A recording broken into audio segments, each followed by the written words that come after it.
Let's talk about two particular stories um, to kind of close off this module.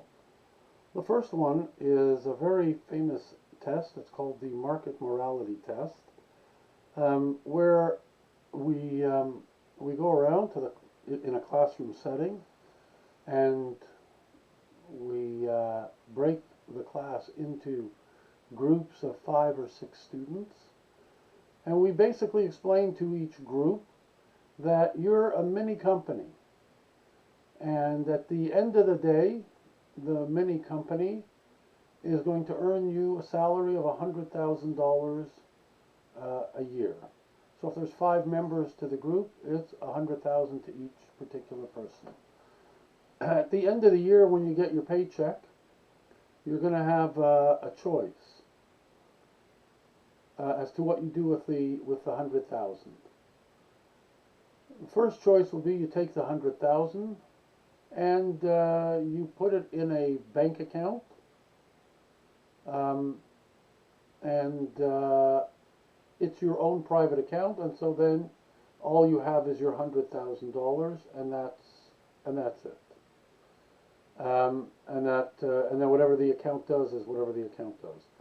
The other choice you have is to put it into a public account along with the other members of the group, and any money that's put into that account automatically earns 20%. So if you put the $500,000 into the public account, you automatically get 120,000 for each person. And those are the two choices.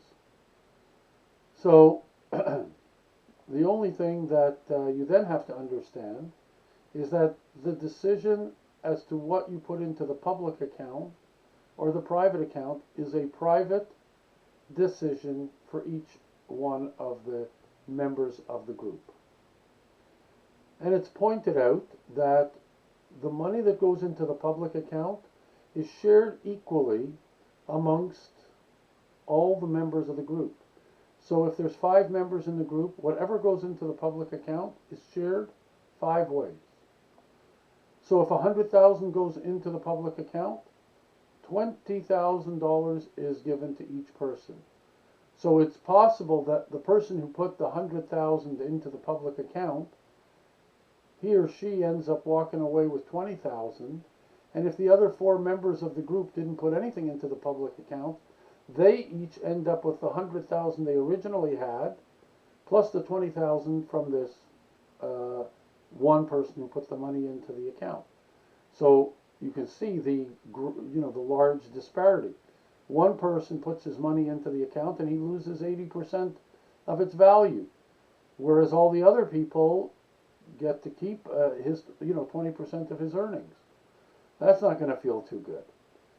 So there is that aspect of how you place the money that's very important for you to understand, and what makes this particular uh, test interesting. So then the groups are told, you have got to figure out between yourselves, between the 5 of you, how much you want to put into the public account and how much you want to put into the private account. And then we kind of leave all of the students to talk amongst themselves for about 5 or 10 minutes, trying to figure out what it is that they are going to do with the 100,000 they have. After that 5 or 10 minutes,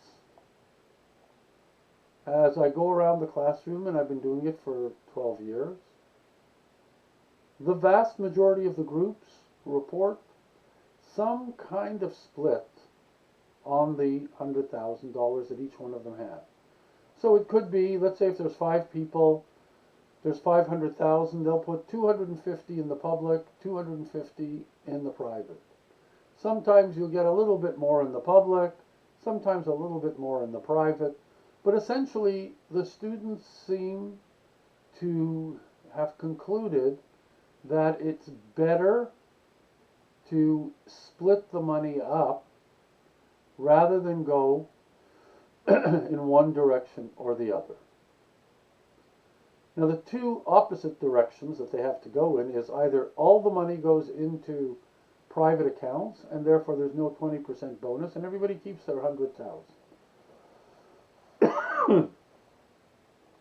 Or you can take the 100,000 and everybody puts the 100,000 into a public account, and then everyone walks away with an additional 20,000.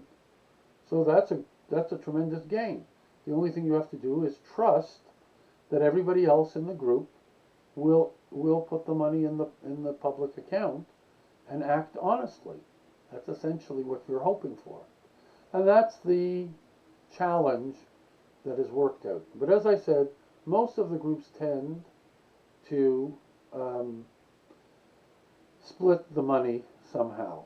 We have some formula. Now, the reality of this particular test is that I can tell you, if you worked for me, or, for humor's sake, I guess if you were on The Apprentice, and I gave you an asset to manage for me. It could be a department, it could be a division, and I said to you, get the most results you can out of this department or out of this division. And you brought me back less than the 20%. First, I would ask you to justify why you took the asset of $100,000 and only brought me back 10,000 or 15,000 or whatever, however you split it up. Why didn't you bring me back the maximum you could have? And then you'll give me some excuse. Well, we were worried, we didn't know that. What do you mean? It's not complicated. If everybody trusts each other, put all the money in the public account, everybody wins. There are no losers. So for that, I'm sorry, but you're fired. Because you didn't use the assets effectively. And this is a real thing in business. You're given the assets of the people who work in your department or your group or whatever. To use them ineffectively by mismanaging them is the equivalent of reducing the profitability of that division. And that's what this market morality test is attempting to demonstrate to you.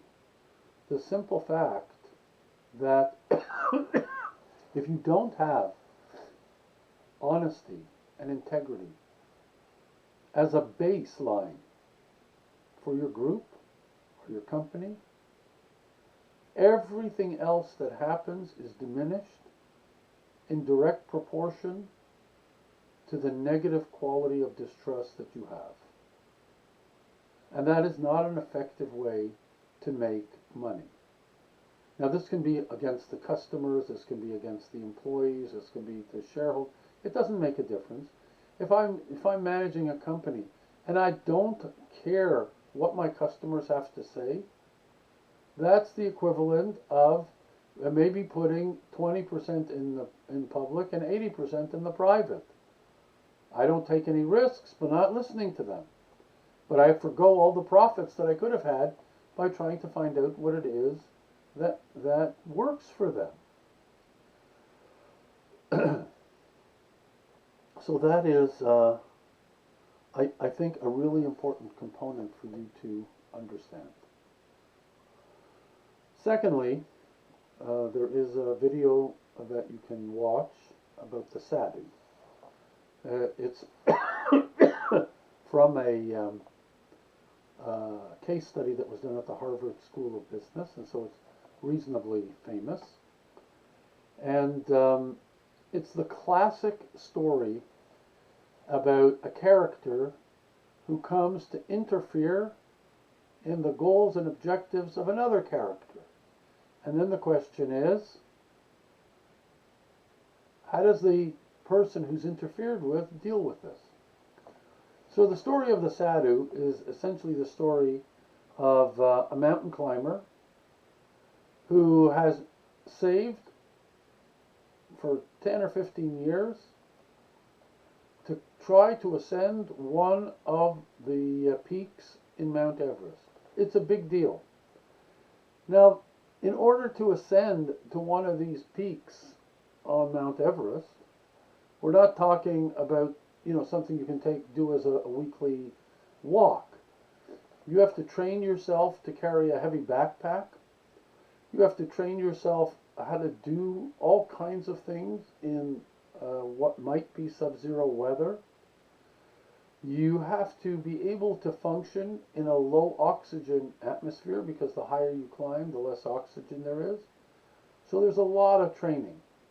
And the particular mountain climber who went on this trip spent 6 months training himself.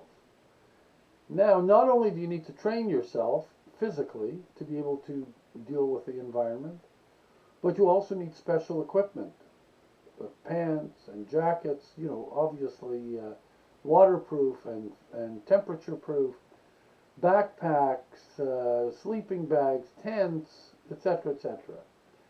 And finally, the third major component you need is, of course, a guide who is able to take you along the paths. Because in scaling Mount Everest, what makes it Mount Everest is not only its height, but the fact that the pathways to scaling it can literally disappear overnight. What happens is they cut steps into the ice that's on the side of the mountain, and the climbers go up those steps. Now, if you have a snowstorm or a day of warm weather, all the steps melt, or all the steps get covered up. And then you'll have to come back next year in order to try your climb again. But that's not come back tomorrow, that's come back in a year from now. And many of these people, have already spent tens of thousands of dollars to prepare themselves for this trip. So this particular mountain climber, he's climbing up the mountain, and when who comes down the mountain is the guide from the British, the other group that's ahead of them, with a sadhu. A sadhu is a religious pilgrim. First of all, you notice the guy is just wearing a hood, like a hooded kind of, like a friar's robe, and that's it. And it's like, I don't know, -20 on the side of Mount Everest. So he's not properly dressed. Secondly, the guide drops him at your feet and says, I can't help him anymore. I have 20 climbers ahead of me, and I've got to catch up to them so we can get them up over the peak. Well, what am I supposed to do with this guy? Well, you take care of him. Now he's your problem. I just left him with you. And then the other guy turns around and leaves. So I look at this guy. He's freezing. It is freezing in the temperature. What am I supposed to do with him in the middle of a climb on Mount Everest? It's not like there's a local mall that I can take him to. The closest thing that he could go to is about 3 hours back. There is a hut that they built on the side of the mountain for people to kind of take a break in the climb. They could go down to the hut, and it's got heat in it, and so on and so forth. But for me to take him 3 hours back, that cuts out the climb. For me, I can't finish my climb. So I spent 6 months training and tens of thousands of dollars on equipment and a guide. If I take this guy down, my climb is over, or at least possibly over, especially since there was a weather warning that there was going to be a big storm, and therefore you had to get past a certain level in order to be able to continue. What do I do? Here I have this person in front of me, and their life is on the line. That's the ethical issue. Their life is on the line. because they will not survive with a winter storm coming on the side of Mount Everest dressed in a robe. It's just not going to happen. So the ethical issue here is the life of this fellow. But I've spent a fortune to get here. I want to climb Mount Everest. What do I do? What do I do? So this is the test of your moral character. Do you, I'm sure if I would ask anybody in the audience, do you believe in the sanctity of life? Most people would put up their hands and say absolutely. This is the test on the sanctity of life. What do I do with this guy? And this why was a case at the Harvard Business School.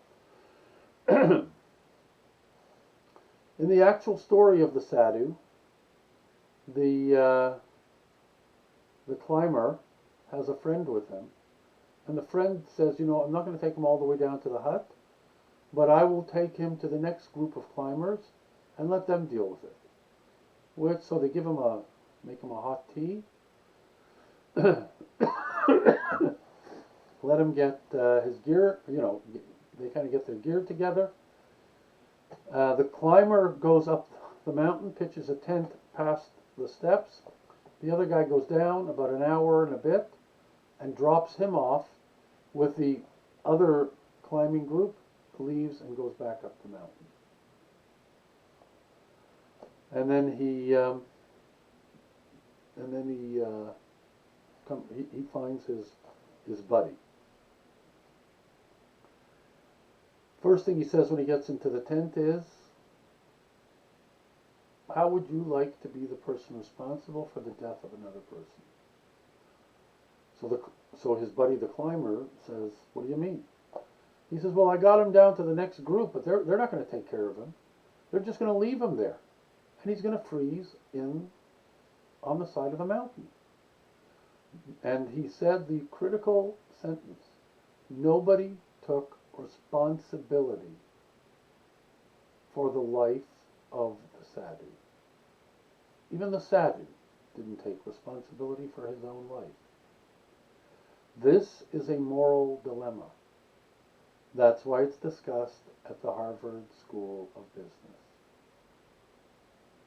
What is the measure of your moral character? It is only defined by the actions that you choose to make or to do. And those will only be tested in a situation where you have tremendous pressure on the other side. And that's the test that's involved here.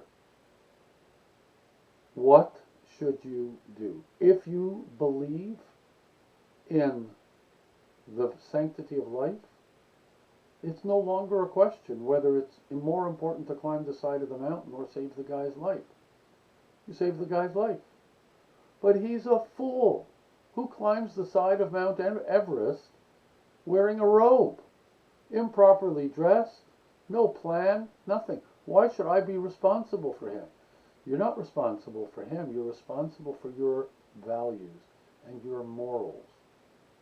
If you believe that saving a life is a moral value that you hold, then you've got to be willing to sacrifice something that is less than a life.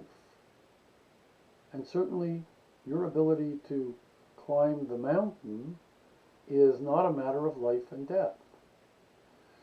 And why this is a case at the Harvard School of Business is because I'm opening a factory in Mexico because I don't have to meet any of the pollution regulations if I open the factory in America. So I don't care if I pollute and cause cancer to 100 different people, as long as I don't have to pay the additional cost of opening the factory in America and meet the EPA standards, I'm happy. That is no different than standing on the side of the mountain and saying, let the Sadhu die.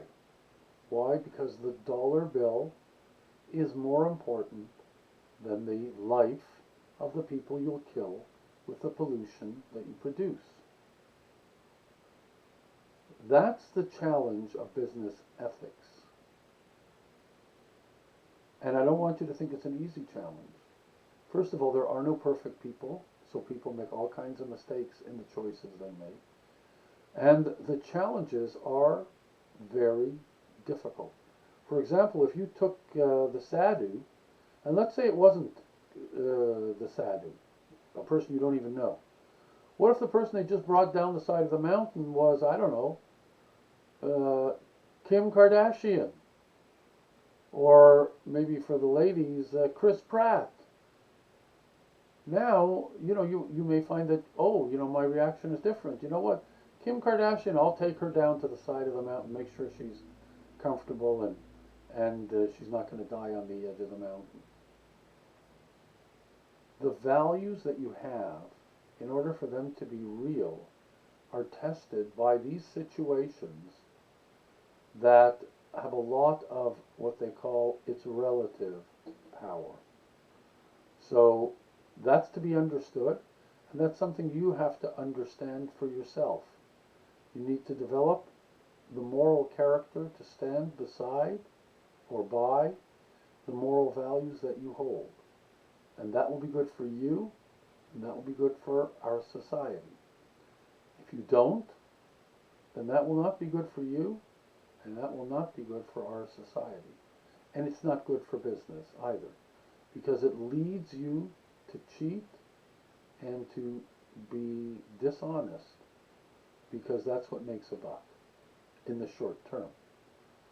So I thought that might give you a little bit of thought, and then we'll continue now in the third module.